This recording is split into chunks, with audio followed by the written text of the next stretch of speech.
Hope you're having a good weekend. I'm Tony Bruschi. Here's another Week in Review segment, some of our best segments of this last week. Want to weigh in on the topic at hand? You can call 24/7, 888-5KILLER, 888-554-5537. Let's go to this segment. This is continuing coverage in the trial of Alex Murdaugh from True Crime Today. Welcome back to our continuing coverage. I'm Tony Bruschi. As the trial of former South Carolina attorney Alex Murdaugh for the murders of his wife Maggie and son Paul continues, the testimony of his surviving son Buster Murdaugh has been especially poignant. Buster took the stand to describe the moment he found out about the devastating loss of his family members, saying, "I was in shock." Went on to describe the state of his father Alec the next day, saying he was destroyed. The testimony has added a new layer to the already gripping tale of murder and deceit as the court continues to search for justice for Maggie and Paul. Here's some of that testimony from today. Don't just say what it is, please. It's a picture of my mom and my dad and I on a boat. Is that Memorial Day weekend? Yes, sir. Your Honor, we move Defendant's Exhibit 123 in the evidence. Go, Jason. It's admitted.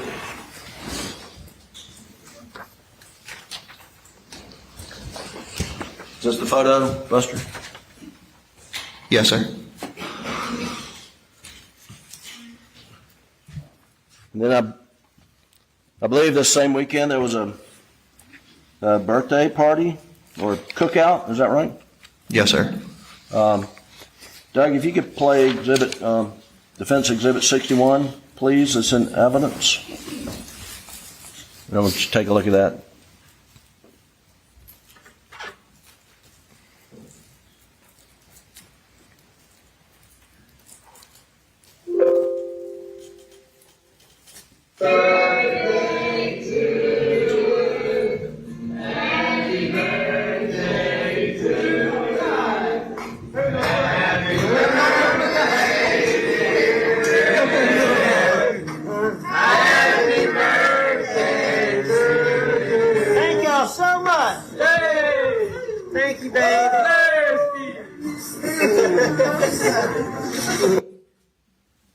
Was that your mom make a cake for your dad? Yes, sir. And that was a group of friends. When's your dad's birthday? Do you know the exact date? It's not a test. You just say you don't know if you don't know. No, I don't know the exact date. It's around Memorial Day? That's right. Okay. 27th, maybe.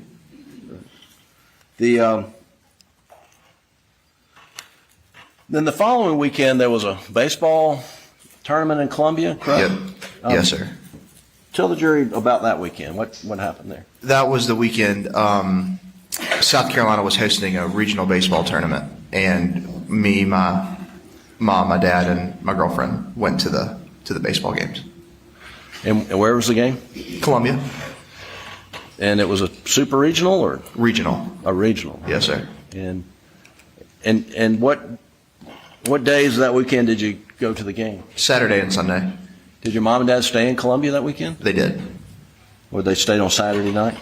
Yes, sir. Okay. And did y'all tailgate with them on Saturday or Sunday? Yes, sir. We did. Okay. And was it a normal weekend? It was. Fun weekend? Yes, sir. And that Sunday would have been June the 6th, is that right? Yes, sir. Okay.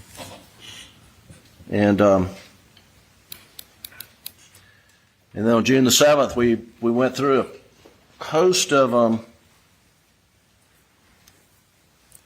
number of telephone calls with you and your dad and mom leading up to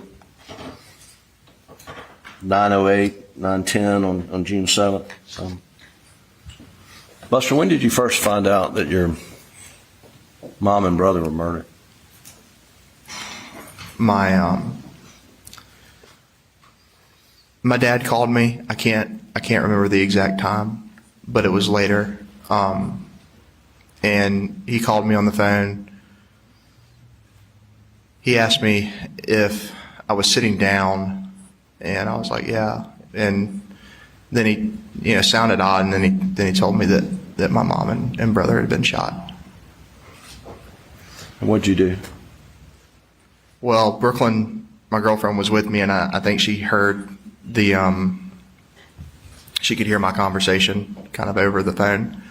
And so she just started packing stuff, and I kind of just sat there for a minute. I was in shock.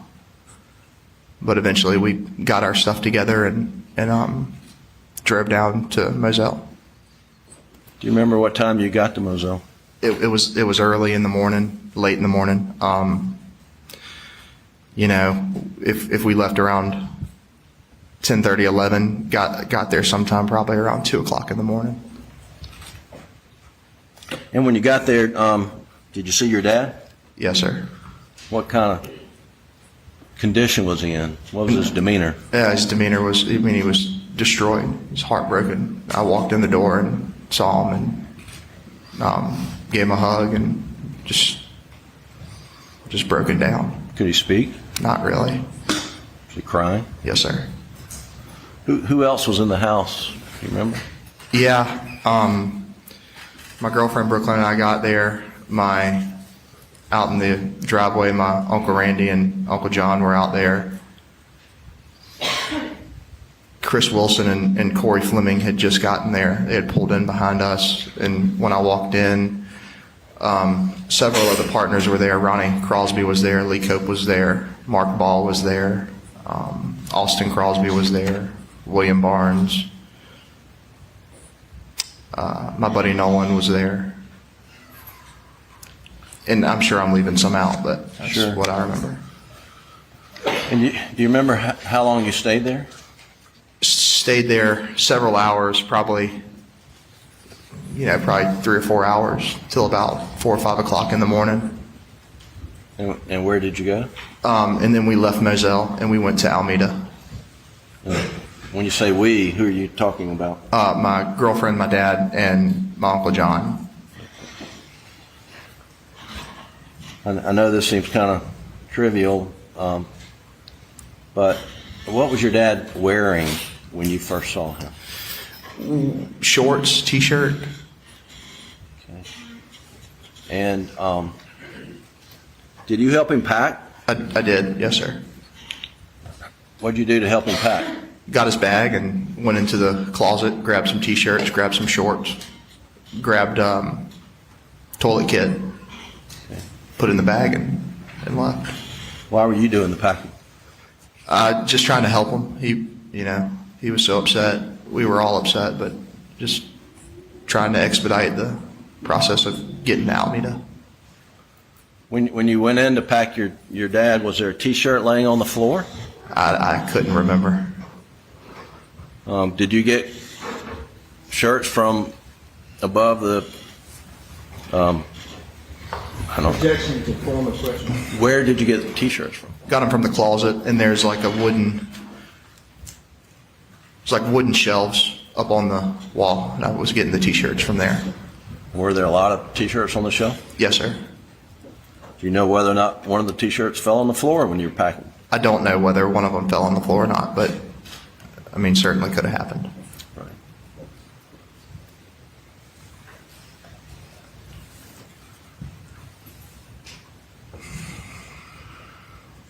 When you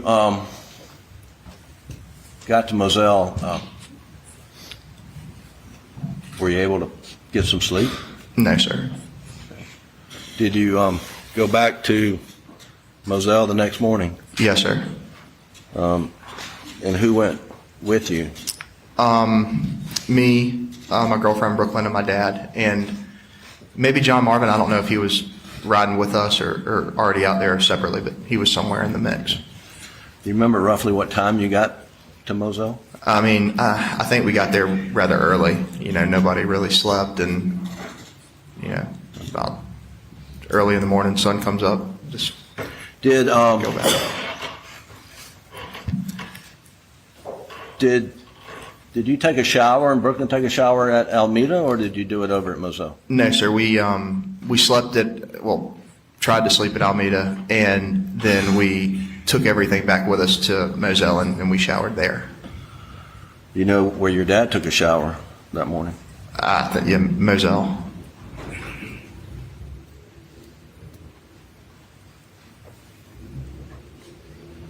And when you went back over in the morning, you know what your dad was wearing when you were traveling from Alameda back? No, not specifically, but I know that, you know, I know what I packed, so it could have been any of that. It's just athletic shorts and T-shirts and stuff. Okay.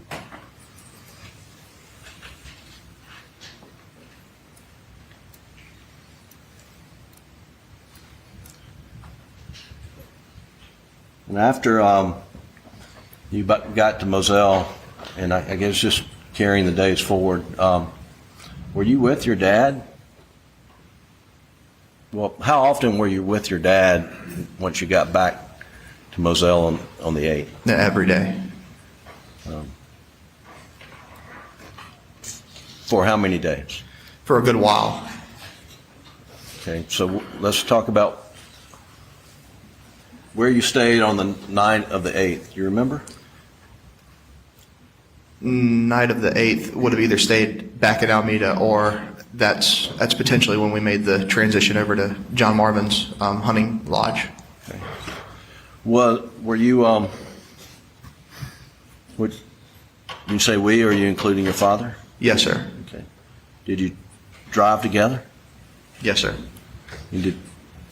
Was he pretty much in your eyesight for the first few days? Yes, sir. And so after the 8th, and then you come up on the 9th, a Wednesday, do you know whether you were at Alameda or spending the night at your Uncle John Marvin's place? Yeah, I think at that point we had switched over to his place over at Greenfield. Now, and you call it Greenfield, that's the name of his hunting Yes, sir. Just the name of the property overall. property. Now, how far is it from Alameda? To Greenfield? Yeah. A couple minutes. I mean, not Close very. by. Close yeah, by. right down the road.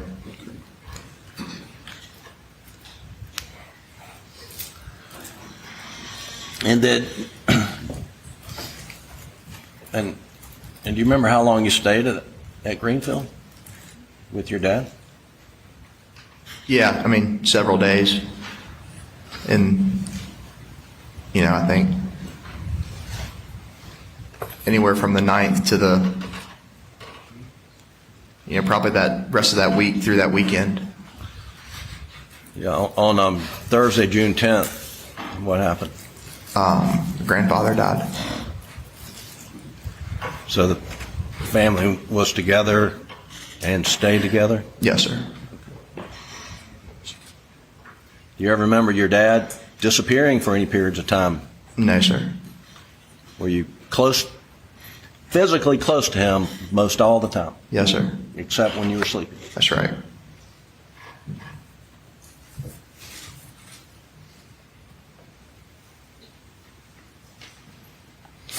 And I believe the funeral for your mom and brother memorial service was on that Saturday? Yes, sir. And then that Sunday was a funeral for your father? Grandfather. I'm Grandfather. sorry. Yes, sir. And at some point in time you went to, did you go to Somerville at some point in time? Yes, sir. Do you remember when you went to Somerville? Right, you know, beginning of that next week. Okay. I'm going to show you what I marked as Defendant's Exhibit 129 and ask you.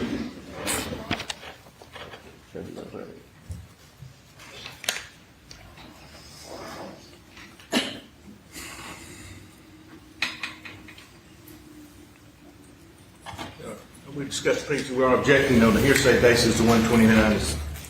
Yes, Your Honor, I'm not introducing 129, I'm offering it to the witness to refresh his recollection. That's the extent. All right. But it's for ID. Buster, I don't want you to publish that, but I want you to, I want to ask you that Defendant's Exhibit 129, marked for identification purposes, refreshes your recollection as to when you left to go to Somerville.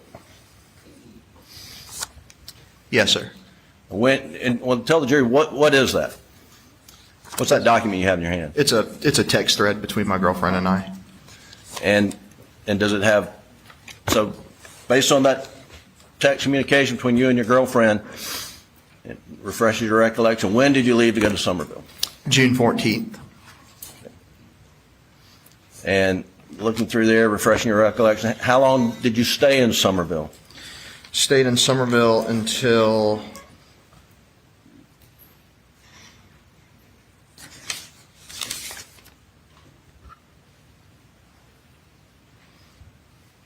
the 17th. And then what do you remember doing after you left Somerville? On the 17th, we left Somerville to go to Lake Huey. And so when you were in Somerville from the 14th to the 17th, who were you staying with? Staying with my grandparents. That's the latest that we have for you. Be sure to press subscribe so you don't miss any of our breaking updates and coverage on this case as it continues forward. I'm Tony Bruschi. Stay with us.